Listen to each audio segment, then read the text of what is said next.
नमस्कार दोस्तों, आपका बहुत बहुत स्वागत है हमारे YouTube चैनल पर। रावण के जन्म की कथा। अगस्त्य मुनि ने कहना जारी रखा। पिता की आज्ञा पाकर कैकसी विश्रवा के पास गई और उन्हें अपने अभिप्राय से अवगत कराया। उस समय भयंकर आंधी चल रही थी। आकाश में मेघ गरज रहे थे। कैकसी का अभिप्राय जानकर विश्रवा ने कहा कि भद्रे, तुम इस कुबेला में आई हो। मैं तुम्हारी इच्छा तो पूरी कर दूंगा, परंतु इससे तुम्हारी संतान दुष्ट स्वभाव वाली और क्रूर कर्मा होगी। मुनि की बात सुनकर कैकसी उनके चरणों में गिर पड़ी और बोली कि भगवान, आप ब्रह्मवादी महात्मा हैं। आपसे मैं ऐसे दुराचारी संतान पाने की आशा नहीं करती, अतः आप मुझ पर कृपा करें।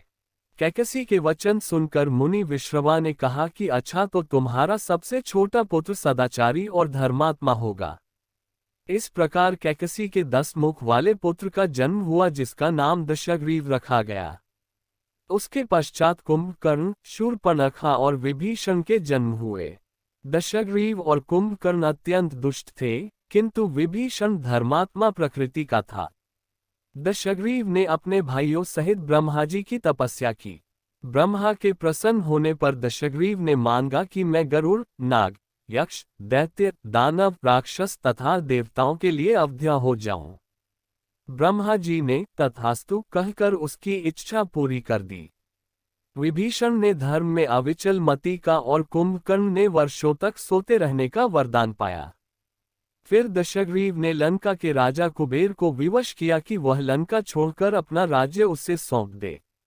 अपने पिता विश्रवा के समझाने पर कुबेर ने लंका का परित्याग कर दिया और रावण अपनी सेना, भाइयों तथा सेवकों के साथ लंका में रहने लगा। लंका में जम जाने के बाद अपने बहन शूर्पणखा का विवाह कालका के पुत्र दानवराज विद्युविह्वा के साथ कर दिया।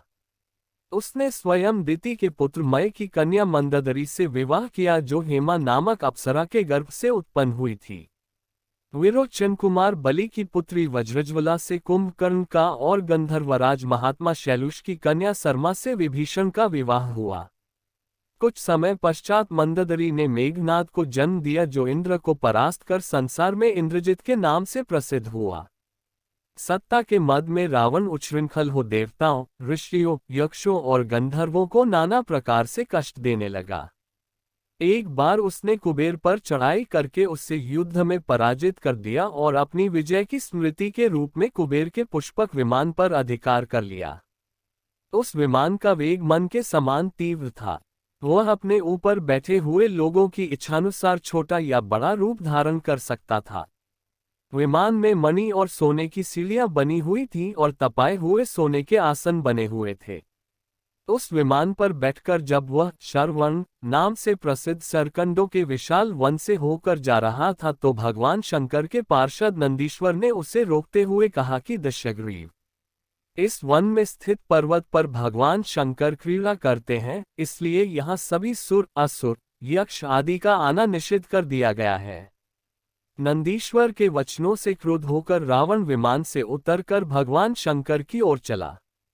उसे रोकने के लिए उससे थोड़ी दूर पर हाथ में शूल लिए नंदी दूसरे शिव की भांति खड़े हो गए। उनका मुख वानर जैसा था। उसे देखकर रावण ठहाका मारकर हंस पड़ा। इससे कुपित हो नंदी बोले कि दशानन, तुमने मेरे वानर रूप की अवहेलना की है, इसलिए तुम्हारे कुल का नाश करने के लिए मेरे ही समान पराक्रमी रूप और तेज से संपन्न वानर उत्पन्न होंगे। रावण ने इस ओर तनिक भी ध्यान नहीं दिया और बोला कि जिस पर्वत ने मेरे विमान की यात्रा में बाधा डाली है, आज मैं उसी को उखाड़ फेंकूंगा। ये कहकर उसने पर्वत के निचले भाग में हाथ डालकर उसे उठाने का प्रयत्न किया। जब पर्वत हिलने लगा तो भगवान शंकर ने उस पर्वत को अपने पैर के अंगूठे से दबा दिया। इससे रावण का हाथ बुरी तरह से दब गया और वह पीड़ा से चिल्लाने लगा। जब वह किसी प्रकार से हाथ न निकाल सका तो रोते रोते भगवान शंकर की स्तुति और क्षमा प्रार्थना करने लगा। इस पर भगवान शंकर ने उसे क्षमा कर दिया और उसकी प्रार्थना करने पर उसे एक चंद्रहास नामक खड्ग भी दिया। अगस्त्य मुनि ने कथा को आगे बढ़ाया। एक दिन हिमालय प्रदेश में भ्रमण करते हुए रावण ने ब्रह्मर्षि कुशध्वज की कन्या वेदवती को तपस्या करते देखा। वह उस पर मुग्ध हो गया और उसके पास आकर उसका परिचय तथा अविवाहित रहने का कारण पूछा। वेदवती ने अपने परिचय देने के पश्चात बताया कि मेरे पिता विष्णु से मेरा विवाह करना चाहते थे। इससे क्रुद्ध होकर मेरी कामना करने वाले दैत्यराज शंभु ने सोते में उनका वध कर दिया। उनके मरने पर मेरी माता भी दुखी होकर चिता में प्रविष्ट हो गई। तब से मैं अपने पिता की इच्छा पूरी करने के लिए भगवान विष्णु की तपस्या कर रही हूँ। उन्हीं को मैंने अपना पति मान लिया है। पहले रावण ने वेदवती को बातों में फुसलाना चाहा, फिर उसने जबरदस्ती करने के लिए उसके केश पकड़ लिए। वेदवती ने एक ही झटके में पकड़े हुए केश काट डाले। फिर यह कहती हुई अग्नि में प्रविष्ट हो गई कि दुष्ट, तूने मेरा अपमान किया है। इस समय तो मैं ये शरीर त्याग रही हूँ, परंतु तेरा विनाश करने के मैं अयोनिजा कन्या के रूप में जन्म लेकर किसी धर्मात्मा की पुत्री बनूंगी। अगले जन्म में वह कन्या कमल के रूप में उत्पन्न हुई। उस सुंदर कांति वाली कमल कन्या को एक दिन रावण अपने महलों में ले गया। उसे देखकर ज्योतिषियों ने कहा कि राजन, यदि यह कमल कन्या आपके घर में रही तो आपके और आपके कुल के विनाश का कारण बनेगी। ये सुनकर रावण ने उसे समुद्र में फेंक दिया। वहां से वह भूमि को प्राप्त होकर राजा जनक के यज्ञ मंडप के मध्यवर्ती भूभाग में जा पहुंची।